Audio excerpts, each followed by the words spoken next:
Halo guys, selamat pagi, siang, sore, malam, dan pagi lagi. Ya, hari ini kita punya satu buah Suzuki Najuma guys. Pernah dengar motor ini? Worth it nggak sih punya Suzuki Najuma tahun 2023? Let's go, kita review guys. Jadi ini adalah Suzuki Inazuma tahun 2013 yang saya beli dengan harga 31 juta. Mahal ya, mahal. Kalau kita bandingin dengan beberapa kompetitornya, ada Kawasaki Z250, Kawasaki 200, Ninja 250, terus satu lagi MT25, semua harganya itu di bawah daripada Suzuki Inazuma ini. Terus apa istimewanya motor ini guys? Oke. Jadi sebenarnya awal-awalnya saya browsing juga tentang motor ini guys. Browsing juga tentang motor ini, dan ternyata di YouTube itu semua orang yang bilang, yang pernah pakai, yang pernah nyoba, katanya Suzuki Inazuma ini adalah motor paling nyaman yang pernah dia miliki. Dan akhirnya karena sesuai dengan kebutuhan saya, pulang pergi ke Lampung setiap minggu, gue beli motor ini guys. Ya, dengan menabung akhirnya kebeli. Oke, kita mulai reviewnya dari depan. Jadi guys, sebenarnya motor ini nggak menarik. Kalau menurut saya kurang menarik. Nih contohnya nih, kalau kita ngomong lampu. Lampu ini masih pakai model lampu biasa banget gitu loh. Belum LED. Terus modelnya juga, waduh, perindapan banget kan. Tapi kita kesampingkan masalah lampu-lampunya ini. Nah, terus kita turun ke bawah. Pelek.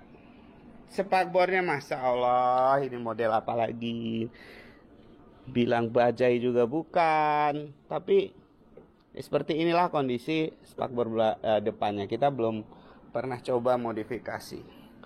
Terus pelek ini cukup lebar.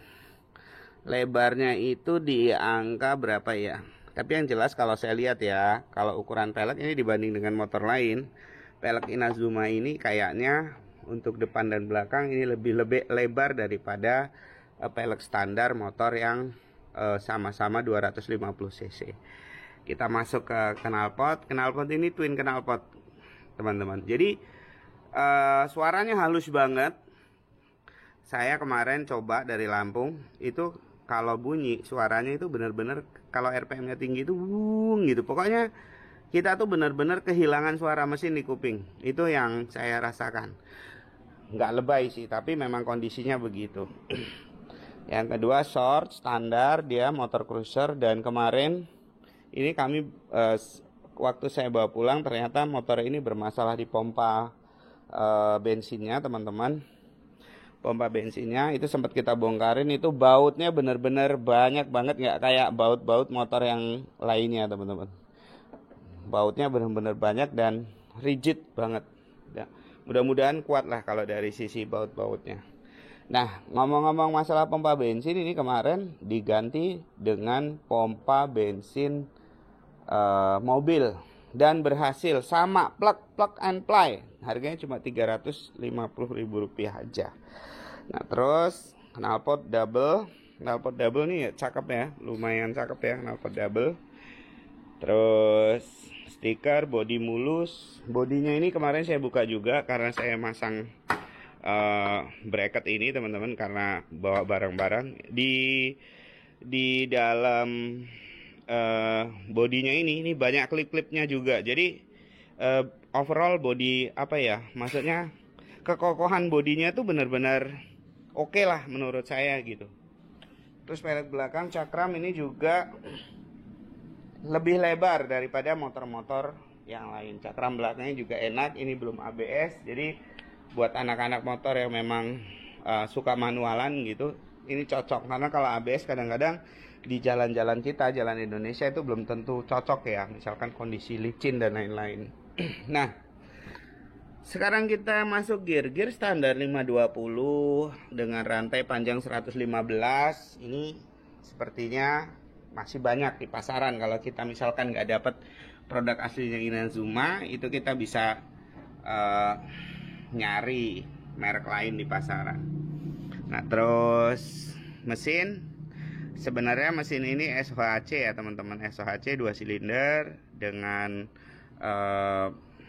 injeksi. Menurut saya sih sangat oke. Jadi kelebihannya mungkin motor ini, kalau saya sih motor yang lain sudah pernah juga pakai. Ini mesin Inazuma ini menurutku nggak butuh effort besar untuk narik gitu. Kita cukup ya kayak motor biasa lah. RPM torsi itu ada di bawah semua. Jadi nyaman lah buat pergi jauh tuh, kita nggak perlu banyak naik turun gigi nih motor ini. Terus lampu udah kita tambahin, udah saya tambahin kemarin pakai lampu seperti ini supaya lebih terang ya. Nah, nanti mungkin review lanjutannya teman-teman bisa ikuti saya. Rencananya saya setiap minggu akan bikin vlog perjalanan motor ini sejauh 250 kilo dari Jakarta ke Lampung. Mudah-mudahan nggak ada kendala. Kalau dari impresi pertama kemarin saya bawa sih kayaknya worth it ya, worth it. Motor ini memang pilihan yang tepat gitu, karena sebelumnya saya pernah memikirkan beberapa motor yang akan saya beli gitu sebagai bahan pertimbangan. Satu Inazuma, yang kedua X-Max, yang ketiga adalah Z250, itu yang budgetnya mirip-mirip, dan Cruiser gitu ya, yang tampangnya nggak nunduk gitu. Dan ternyata memang saya putuskan untuk memilih Inazuma ini gitu. Waktu itu pertimbangan saya waktu di X-Max itu sebenarnya saya hanya khawatir gitu, di rumah kebetulan saya punya NMAX gitu, dan keras banget shocknya. Padahal menurut teman-teman X-Max itu shocknya nggak keras, tapi karena kekhawatiran saya itu, dan waktu saya pernah nyoba juga motornya menurut saya cukup keras, akhirnya saya pindah ke Inazuma. Nah, satu kali perjalanan ini saya nggak ada keluhan, tapi kita coba lihat lagi nanti di perjalanan berikutnya. Oke, terus sebagai tambahan teman-teman, jadi motor ini saya beli dengan speedometer 34.000 sekian lah perjalanannya. Mudah-mudahan kondisinya sangat baik, dan mesin kalau saya lihat memang belum pernah ada bongkaran sama sekali. Siap guys, thank you banyak. Sampai berjumpa lagi. Semoga kalian senang review dari saya terkait dengan Suzuki Inazuma ini. Bye.